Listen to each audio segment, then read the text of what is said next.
Deus assim nos ilumine na compreensão, que Deus assim nos ilumine na compreensão das Escrituras. Que Deus ajude a todos nós, a você que está assistindo pela internet também, a receber essa palavra em teu coração e ter entendimento.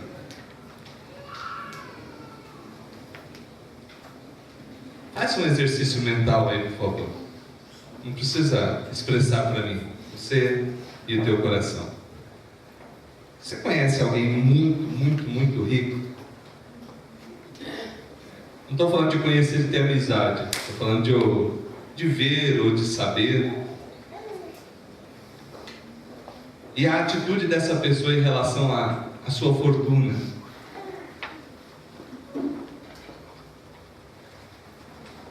Você conhece alguém, ou já ouviu falar de alguém que por causa da sua riqueza tem uma vida sozinha, isolada?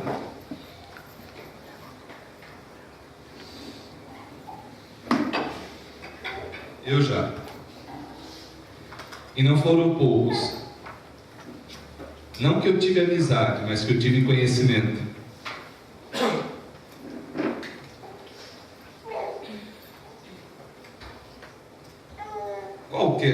Qual é o real valor das riquezas na sua vida? Ou qual a maior riqueza da sua vida?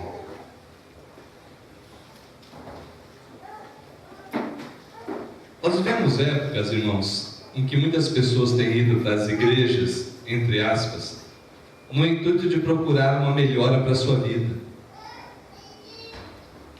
E alguns claramente querem ir para a igreja, dizem, até mesmo falam, não, quero ir para ver se eu fico rico.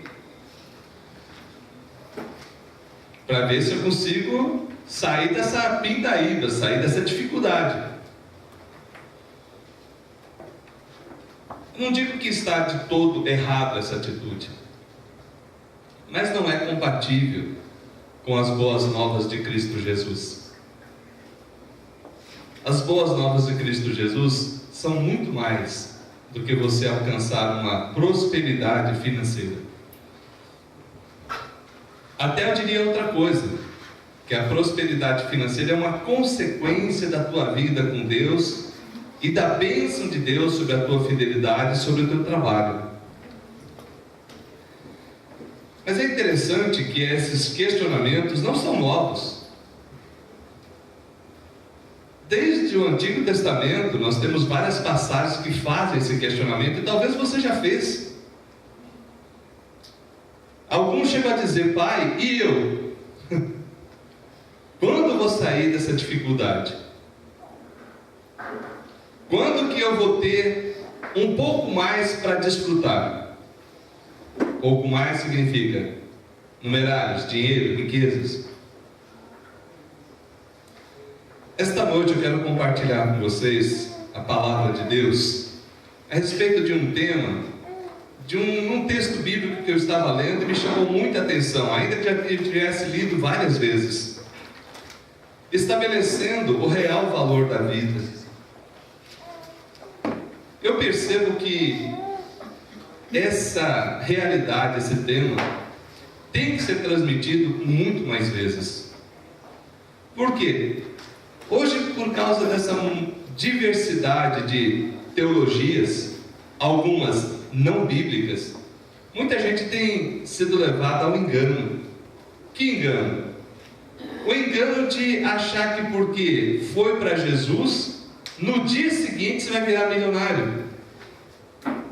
Ou de que Jesus vai ter que pagar todas as dívidas que você fez irresponsavelmente. Ele pode? Pode, ele é Deus. Mas geralmente não é o que ele faz. Geralmente ele te ensina a lidar com aquela realidade, superar através do trabalho, através das formas que ele deixou. Até que para que você aprenda. Vamos ver no Salmo de número 49 o que diz a palavra de Deus a esse respeito. Salmo de número 49.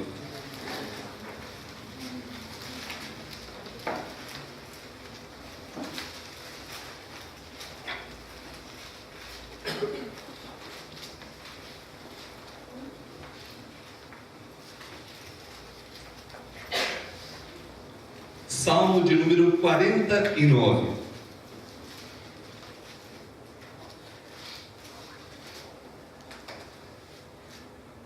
Diz assim a palavra do Senhor: ao mestre de canto, salmo dos filhos de Corá. Povos todos, escutai isto, dai ouvidos, moradores todos da terra, tanto plebeus como os de fina estirpe, todos juntamente, ricos e pobres. Meus lábios falarão sabedoria, e o meu coração terá pensamentos judiciosos. Inclinarei os ouvidos a uma parábola, decifrarei o meu enigma ao som da harpa. Porque hei de eu temer nos dias da tribulação, quando me saltei a iniquidade dos que me perseguem, dos que confiam nos seus bens e na sua muita riqueza se gloriam? Ao irmão verdadeiramente ninguém o pode remir, nem pagar por ele a Deus o seu resgate, pois a redenção da alma deles é caríssima, e cessará a tentativa para sempre, para que continue a viver perpetuamente e não veja a cova. Porquanto vê-se morrerem os sábios e perecerem tanto o estulto como o inepto, os quais deixam a outros as suas riquezas. O seu pensamento íntimo é que as suas casas serão perpétuas, e as suas moradas para todas as gerações. Chegam a dar seu próprio nome às suas terras. Todavia, o homem não permanece em sua ostentação, é antes como os animais que perecem. Tal proceder é a estultícia deles. Assim mesmo os seus seguidores aplaudem o que eles dizem. Como ovelhas são postos na sepultura, a morte é o seu pastor, eles descem diretamente para a cova, onde a sua formosura se consome. A sepultura é o lugar em que habitam. Mas Deus remirá a minha alma do poder da morte, pois Ele me tomará para si. Não temas quando alguém se enriquecer, quando avultar a glória de sua casa, pois em morrendo nada levará consigo, a sua glória não o acompanhará.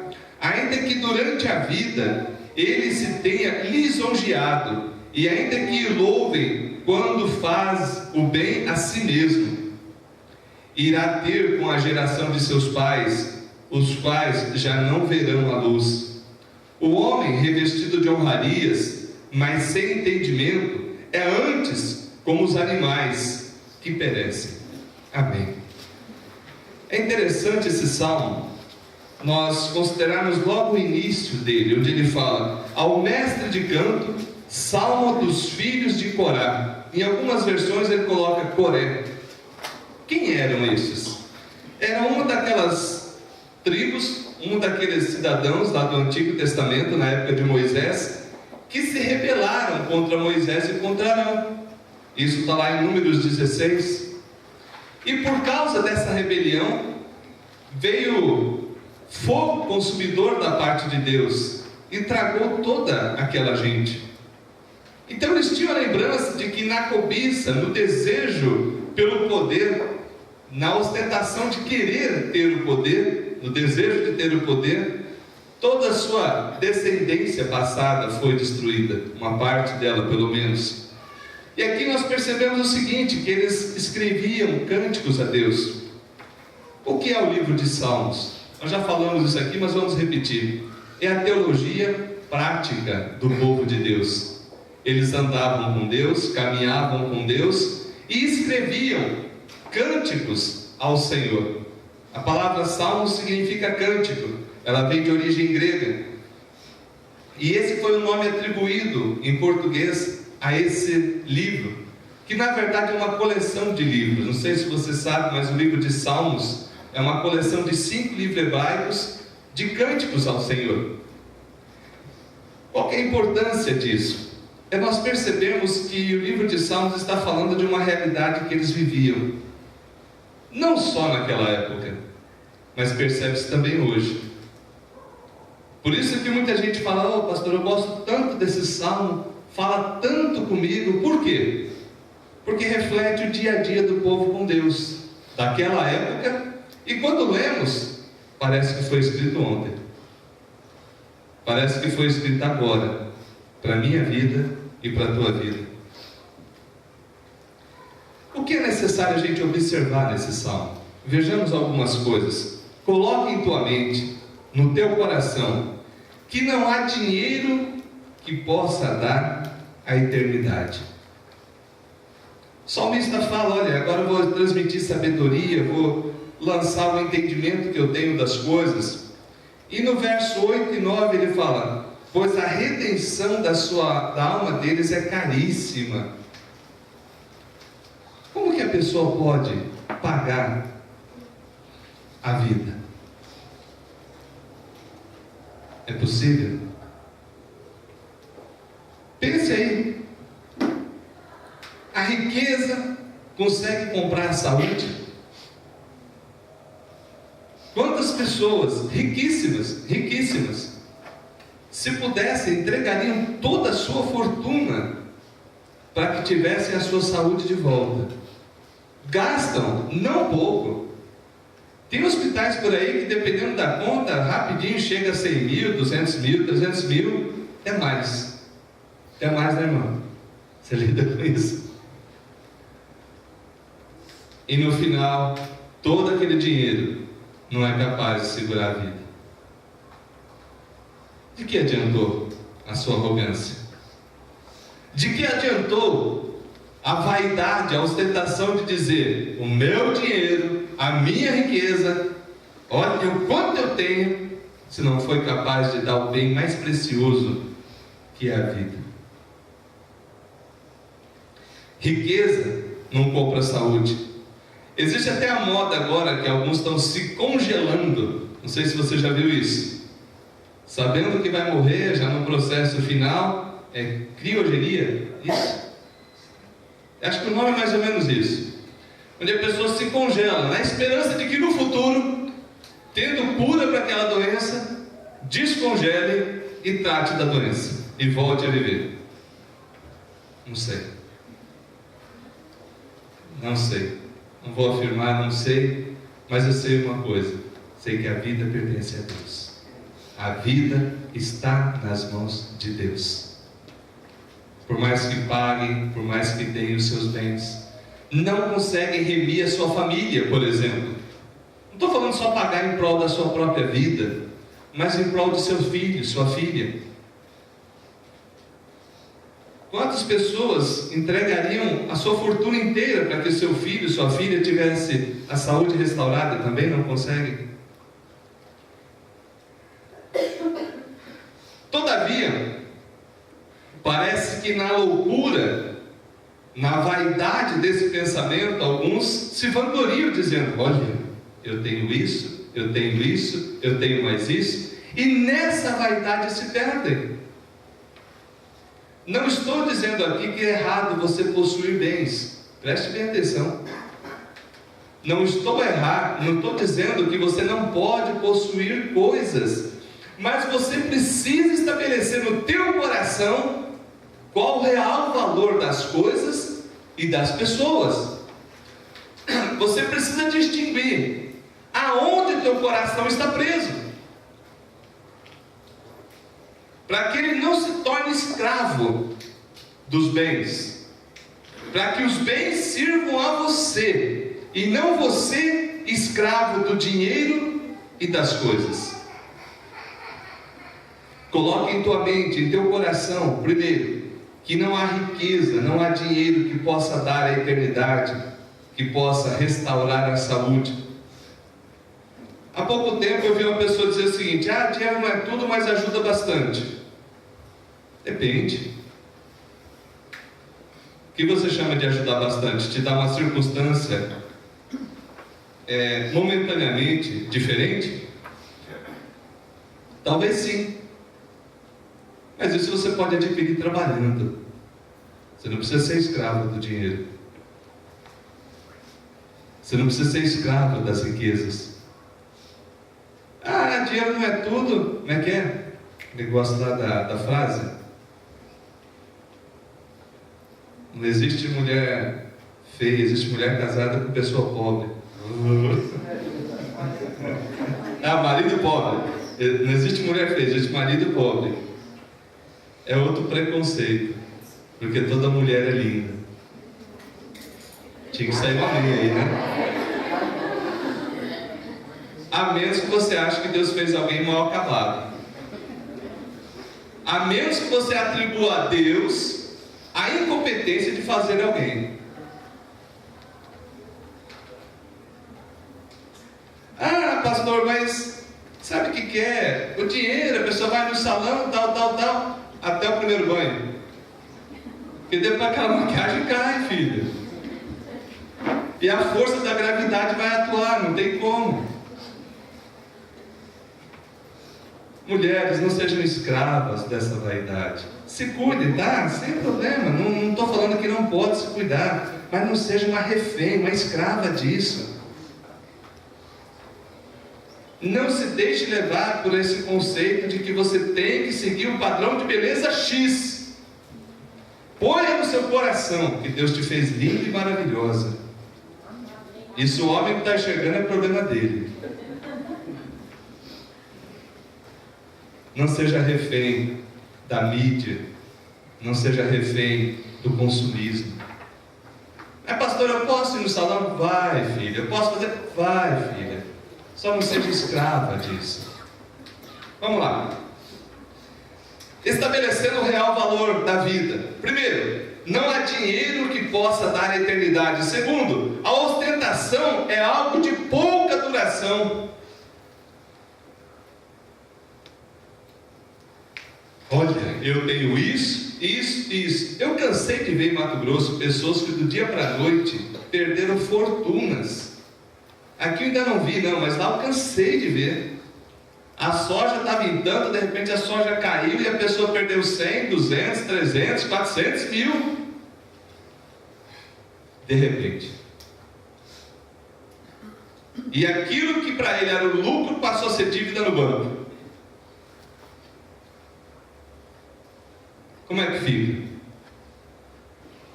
Caminhonete zero, carro zero, família toda de carro zero, e o banco assim, me paga, endividados com o banco. Ostentação, querer passar uma imagem daquilo que você não é, querer passar que você tem um poder aquisitivo que não é o teu. Ou fazer daquilo que você tem como se pudesse ser uma identidade aonde você chega. E quanto de nós não fazemos até mesmo esse julgamento? Pastor Hélio chegando domingo à noite de bicicleta. E pastor está na pior, né? Ao invés de pensar, poxa, ele está sendo ecologicamente correto.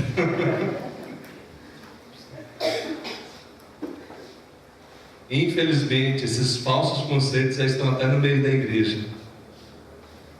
Olha o carrão do pastor, está roubando. Será, irmão?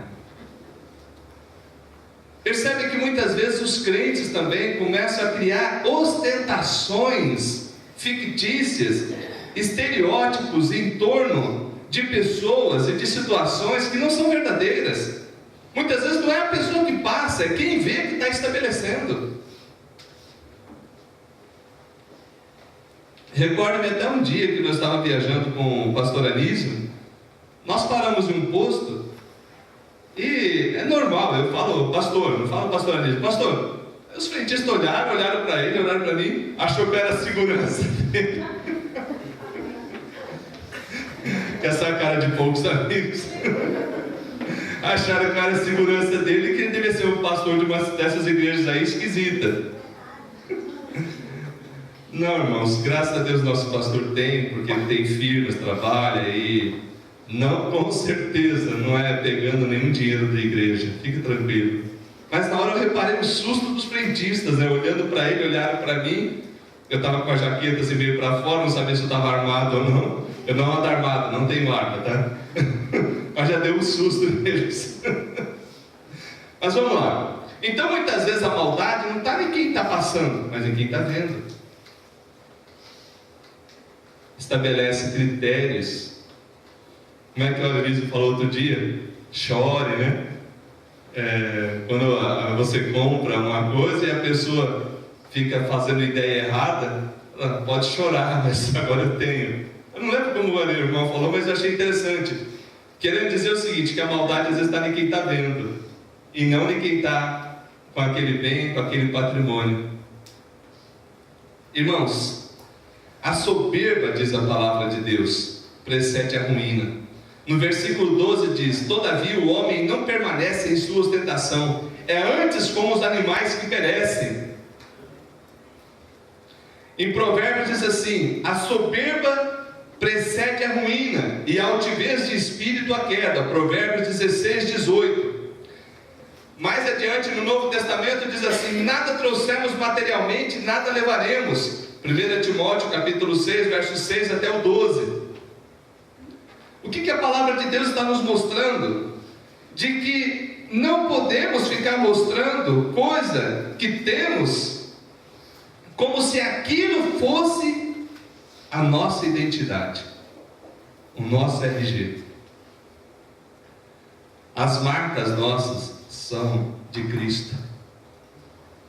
A marca que eu devo ter, que você deve ter ao chegar, é alguém dizer: aí chega uma pessoa boa, sincera, honesta, amiga, temente a Deus. Pastor, eu posso ter? Eu vou repetir, pode, mas não para se mostrar, não para ficar aparentando para os outros ser uma coisa que você não é, que você não tem condição. Pastor, isso acontece na igreja? Infelizmente, sim. Infelizmente, sim. A ostentação é uma atitude da pessoa querer aparentar ser uma coisa que não é, mas principalmente dela estar desligada da vontade de Deus. Eu vejo assim. Eu vejo que uma pessoa, quando fica se mostrando demais uma coisa que não é, se vai descendo por coisas que adquiriu como se aquilo fosse a razão da sua vida, ali começa o perigo da queda. Porque diz que a soberba precede a ruína. Ali começa a descida morra abaixo. Por quê? Porque a pessoa está se tornando refém das coisas. Estabeleça na tua vida, de forma correta, o valor das coisas. As coisas que te servem é você que servem as riquezas. O carro que te serve é você que serve a ele. Eu lembro a primeira vez que eu adquiri um veículo importado, era usado, viu, irmãos? Fica tranquilo. E os irmãos falaram: não, irmão Hélio, o dia que tiver um carro, não vem mais aqui na igreja rural que eu trabalhei. Primeira coisa, eu comprei um veículo, marquei uma viagem e falei: vou lá na igreja rural. Tinha barro, tinha lama, o carro sujou. Falei: o carro tem que me servir, não eu servir ele. E coloquei lá no lugar mais difícil que eu passei, em termos de estrada rural, para falar: irmãos, eu não vou deixar o carro me fazer escravo. Sujou, limpa, quebrou, conserta. Ele é para me servir e não eu servir a ele. E os irmãos ficaram muito felizes. Passei dias lá felizes com eles, lá na região de Brumados e em Alto Paraguai, no lugar que eu fui evangelista em 1994. Louvado seja Deus, porque ali Deus me ensinou muito. Caminhando. No versículo 15 diz assim: mas Deus remirá a minha alma do poder da morte. Só Deus, por sua graça, pode remir a nossa vida. Só Deus, por sua graça, pode remir a nossa vida. Irmãos, jamais o céu vai ser conquistado por dinheiro. Jamais. Não é o tanto de oferta que você entrega numa igreja que te garante a entrada no céu. Não é o tanto de horas que você dedica em oração ou dentro de um templo que vai te garantir a entrada no céu. O céu não é ganho por mérito pessoal. Só Deus, por sua graça, te dá gratuitamente em Cristo Jesus a vida. O apóstolo Pedro diz assim: mas pelo precioso sangue, como de cordeiro sem defeito e sem mácula, o sangue de Cristo, é que nós fomos redimidos. Eu não sei o que acontece nos dias de hoje, mas não poucos cristãos estão sem Cristo. Eu vou repetir. Eu não sei o que acontece, mas tem muitos cristãos que Jesus Cristo para ele quase não existe. É a igreja dele, é a corrente dele, é para fazer isso, é para fazer aquilo, é tudo em torno do ser humano. Eu vou repetir: tudo naquela igreja gira em torno da pessoa e não de Deus. Longe de mim de julgar os outros, e falemos de nós mesmos. Aonde está o teu coração? Teu coração é firmado em Deus? Você vem nessa igreja para servir a Ele? Você é dedicado a Ele? Ou você quer que Ele te sirva com bandejinha e melzinho na boca?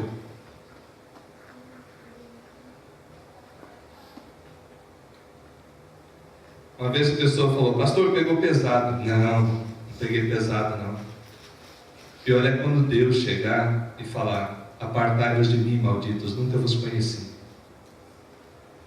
Porque vocês ouviam e não praticavam. Aí sim você vai ver o que é pegar pesado. O pastor ele pega muito leve em relação ao dia do juízo. Percebam também, irmãos, coloquem em sua mente, no seu coração, que só a graça. O apóstolo Paulo diz o seguinte: sendo justificados gratuitamente por sua graça, mediante a redenção que há em Cristo Jesus, Romanos 3, 24. Marcos diz assim: pois o próprio Filho do Homem não veio para ser servido, mas para servir e dar a sua vida em resgate por muitos. Marcos capítulo 10, versículo 45. O que essas e outras tantas passagens nos deixam de exemplo? Jesus fala: eu vim para servir, assim como eu fiz, façam vocês uns aos outros. Irmãos, o quanto precisamos do evangelho puro hoje. Evangelho simples, a essência que é Cristo em nós, nós em Cristo, e uma vida cristã abundante. O quanto precisamos estabelecer o nosso coração para não ser contaminado com falsas ideias. Por exemplo, aqui ainda não soube de nenhum caso, mas em outros lugares que eu já passei eu já vi irmãos da nossa igreja que não entendem o que é arrependimento de pecados. Eu fiquei assustado quando eu vi um irmão da nossa igreja que não compreendia a necessidade de arrependimento de pecados e fé em Jesus Cristo para a salvação. Ora, quando o Senhor Jesus Cristo começou o seu ministério, Ele disse: olha, o reino de Deus é chegado, arrependei-vos e crede no Evangelho. Não há salvação, não há transformação sem arrependimento. Arrependimento significa: olhe para dentro de si, veja o que está errado, peça perdão para Deus e creia que pelo poder de Deus, pela obra de Jesus Cristo, você é perdoado, resgatado, salvo, regenerado, transformado, vivificado. Eu falei: poxa, se não sabe a essência, o resto perdeu. Se a base foi perdida, o que sobra? A casa está sendo construída onde? Na religiosidade, no ir a um culto, no visitar tal lugar, de vez em quando, desde que não tenha mais nada para fazer. Reparem quantas vezes o povo de Deus, e vamos falar da nossa, até irmãos de igrejas presbiterianas, que não estão entendendo afirmar ao alicerce da palavra. O que faremos diante de tudo isso? Vamos colocar algumas aplicações bem práticas, bem diretas para a nossa vida. Primeiro, não tenha inveja e nem cobice o que é do outro. Se está errado ele ter e ficar se mostrando, mais errado está você de ficar com inveja e com desejo maligno. Ah não, pastor, estou só comentando. Ah, tá, só comentando, né? Só fiz um comentário, pastor. E às vezes até deixa escapar. Ah, se eu tivesse tudo isso aí. Pastor, eu ia dar uma oferta para a igreja, eu ia fazer isso, eu ia fazer aquilo. É inveja! Tem outro nome não, acorda. E tem mais. Para tristeza e horror nosso, muitas vezes é prejulgamento. Aí ele é rico porque está roubando. E você é doido porque está julgando, só para rimar. Você sabe se ele estava roubando, se ele roubou, se aquela riqueza de herança, de família? Para, irmão, não tem inveja não. Na verdade, muitas vezes isso é, como é que fala, dor de cotovelo. Você não tem e fica criticando aquele outro que tem. Para. Preste atenção. Diz a palavra de Deus, o Salmo 73, pois eu invejava os arrogantes ao ver a prosperidade dos perversos. O salmista estava dizendo, quase meus pés resvalaram, quase eu afastei da fé, quase me desviei da igreja. Por quê? Eu ficava olhando para os outros e falava, e eu? Deus, e eu? Até que no Salmo 73 ele fala, até que atinei, entrei no santuário do Altíssimo e atinei para o fim deles, como ficam de súbito assolados. E o Salmo 73 ele diz mais, o Senhor é a fortaleza da minha vida, Ele é meu refúgio, é meu baluarte, é nele que eu devo esperar. Para minha alma, volta. Pastor, crente não tem inveja. Ah, tá. Tá bom. Inveja é um sentimento próprio do pecado e todos nós estamos sujeitos. Eu tenho que vigiar para não deixar cultivar isso. Mas pastor, é errado eu querer ter igual? Não. Errado é você ficar criticando o que tem, falar que ele está roubando, falando isso e aquilo sem saber. Ou pior, querer ter aquilo que ele tem. A cobiça caracteriza o seguinte, ele tem isso aqui. Eu não quero comprar um semelhante, eu quero pegar o que ele tem. De preferência que ele perca e que eu passe a ter.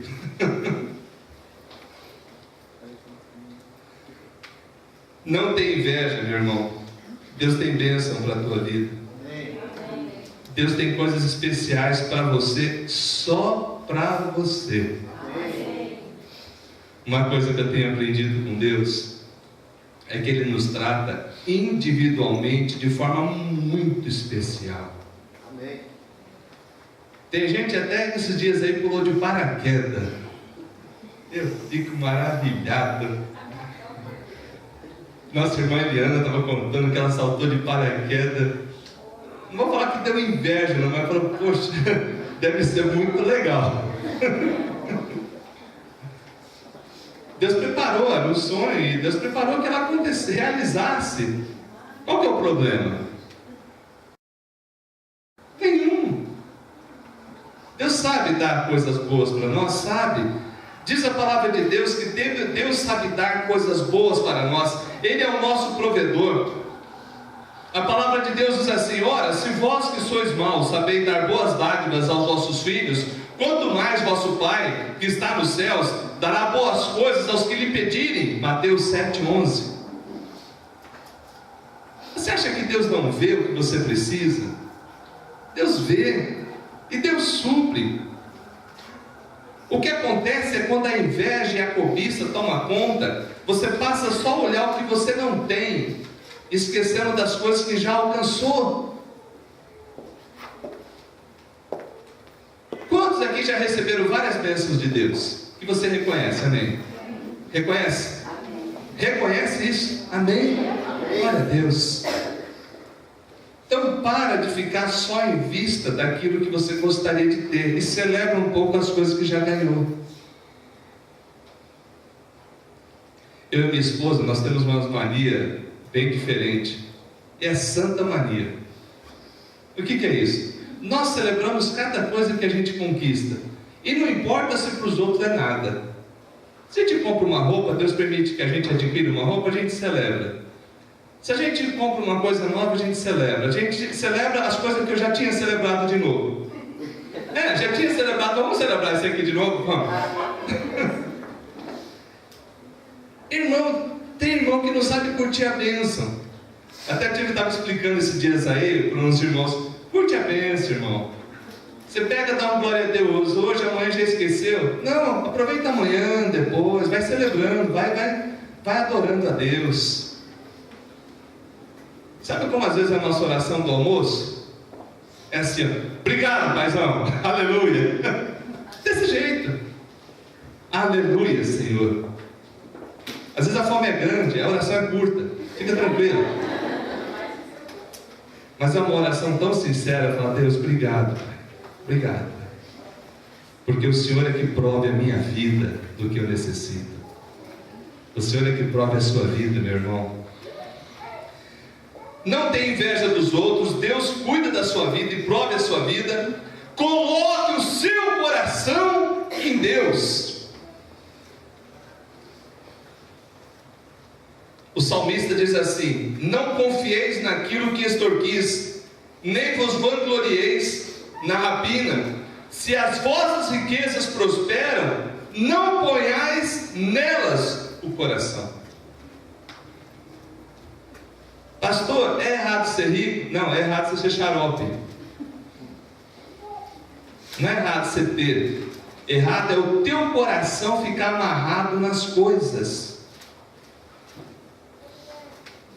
Errado é você ser um cristão e, dizendo-se cristão, ter o coração fixado nas riquezas, nos bens e não em Deus. É você ostentar-se, é pensar de você além do que convém. Como que você é? Você é um filho de Deus, amado, querido, abençoado, as mulheres lindas e maravilhosas. Amém. Aleluia. Os homens ajeitados. Amém. Amém. É um termo diferente. O que eu quero dizer? Esse conceito de fulano é feinho, fulano está arrumadinho, para com isso. Deus fez tudo muito bem feito. Se você não está vendo, pede visão de Deus. Não seja escravo, irmão, das coisas. Olha aonde você põe o teu coração. Oh, queridos, Deus é tão bom. Deus não quer você nesse sofrimento. Deus não quer você preso na inveja, na cobiça, na ostentação, na arrogância. Pastor, eu posso ser rico? Se Deus permitir, sim. Você vai ter mais trabalho. Você vai ter que administrar mais coisas. Mas pode. Pastor, eu posso ficar rico para trabalhando? Pode, não é pecado não, fica tranquilo. Pastor, se eu ficar rico trabalhando e afastado da igreja, você se incomoda? Me incomoda. E vou orar para Deus tirar. E eu oro mesmo, viu? Fica tranquilo que eu oro. Mas Deus, derruba o irmãozinho lá, que ele sumiu. Começou a ganhar e desapareceu.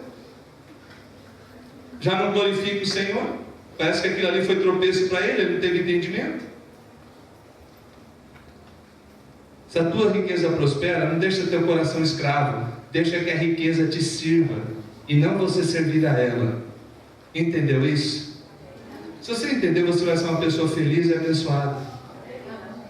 Você vai celebrar as coisas. Você não vai ficar que nem o salmista, olhando, cheio de inveja, aquela aflição do coração. Você vai falar: Pai, louvado seja Deus pela bênção do outro, e a minha bênção chegará. Porque Deus sabe cuidar da tua vida. Deus sabe cuidar da tua vida. Deus sabe te dar boas coisas. Ele já tem dado. e vai dar mais. E uma coisa preciosa que você tem: vida com Deus. Vida eterna com Deus no futuro e vida abundante hoje. Que jeito Deus quer que eu viva hoje? Abundantemente. Se eu não estou vivendo, o problema é meu, não é dele. Alguma coisa está fora de sintonia. Se eu não estou andando na alegria do Senhor, alguma coisa está fora de sintonia. Não é Deus que não tem dado alegria, você às vezes que não tem desfrutado. Quando às vezes você fica olhando só as circunstâncias. Ah, pastor, mas estou com um problema. Quem não tem problema? Ah, pastor, eu estou com dificuldade financeira. Culpa é de Deus agora? Foi Deus que fez você passar uma dificuldade financeira? Ou foi você que administrou errado? Gastou mais do que podia? Eu tenho uma frase que me ajuda muito e eu falo ela para mim. Errar é por minha conta, mas consertar é só por Deus. Entrar na dívida é por tua conta, mas para sair só pela misericórdia de Deus. Porque é Deus que vai te dar sabedoria para gerenciar. Peça a Deus. Fala: Pai, me ajuda a fixar o meu coração nas coisas que te agradam. Livra-me da arrogância, da soberba. Livra-me de ficar preso nas riquezas ou de fazer escravo dos bens. Que aquilo que o Senhor me deu, eu use para o teu louvor e que a glória seja para ti. Assim, meu irmão, minha irmã, você vai ser feliz e abençoado. E essa frase aqui vai acontecer sim, de forma rica na tua vida. É Deus que vai remir a tua alma do poder da morte. É Deus que tira você do poder da morte por meio de Jesus Cristo. De maneira que hoje você tem vida e vida em abundância. Desfrute e aprenda a viver nessa vida. Em nome de Jesus. Amém. Fiquemos em pé.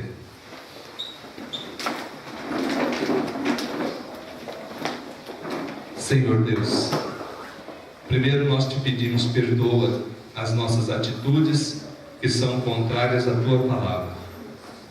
Te confessamos, Pai, os momentos que, com palavras ou pensamentos, temos inveja, quando com palavras ou pensamentos prejulgamos os outros, meu Deus. Ah, Pai, tem misericórdia, perdoa. Perdoa que são atos de ignorância, são atos de loucura. Não faz sentido, Pai, porque o Senhor é tão amoroso e tem nos abençoado tanto. Perdoa a cegueira espiritual, quando não vemos todas as coisas que o Senhor tem feito em nossa vida. Perdoa, Senhor, também quando nossos lábios falam de forma maldosa contra as coisas que o Senhor põe em nossa vida, os benefícios, o alimento, a casa. Oh, Pai, tem misericórdia. Pai, em nome de Jesus, abençoe a todos. Que essa palavra venha frutificar em nossos corações. Livra, Senhor, da inveja, da arrogância, da soberba. Põe o nosso coração em Cristo, na humildade, na simplicidade. Que a gente possa desfrutar das coisas e não ser refém das coisas, ser escravo das riquezas. Livra, Senhor, e nos leve em paz e segurança. Abençoe a cada lar. Dá uma semana abençoada, dirigida pelo Teu Santo Espírito. Que a graça de nosso Senhor e Salvador Jesus Cristo, o amor de Deus nosso Pai, o consolo, o conforto e a presença do Espírito Santo esteja com todo o povo de Deus, hoje e sempre. Amém. Podem sentar, meus irmãos.